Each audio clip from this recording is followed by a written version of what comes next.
had to have this persona that I was still a leader. I was still a leader in my family, that I was there, I was present and capable. So I had to focus on the times that I could to really have that mindset and demonstrate I'm going to be there for everybody in my life. I didn't even realize I was addicted. I was just doing what they were telling me to do, and I was taking a massive amount. I've shared this a couple times, but they sent me Narcan because I was on such a high dose. They were worried about me ODing.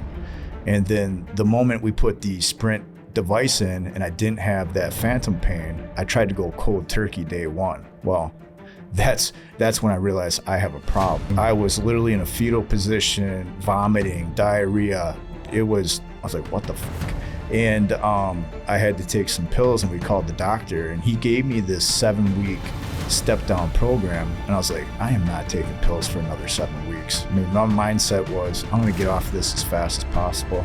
And I did it in 2, and I'm really proud of that. 9 o'clock that night, he pulled out some fireworks. And he's like, hey, you mind if we light these off? You know me, I like anything that goes boom.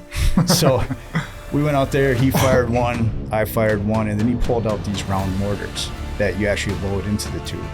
Now, I had never fired one of these before. So he loaded it into the tube, and I'm walking it over with my left hand, and boom, life changed forever. You know, John Madsen talks about this, and I believe it too. One of the worst things somebody can say to you is, Josh, you have potential. Yeah. I don't want to hear that shit. No, that is that you have great ideas, you got great potential, but you don't act on it. And to this day, I mean, they hit me. That's like a kick in the nuts. And I was like, you're right, I gotta act. I'm looking at Facebook, I'm looking at Instagram, and I'm looking at LinkedIn. I freaking hate LinkedIn. So for me to look at LinkedIn, I'm looking at it, and John Madsen's ad popped up.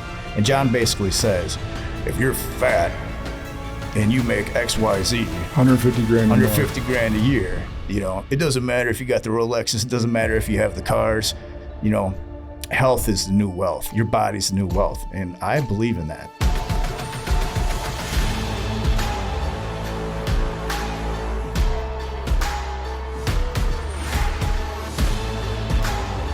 This is Sparta!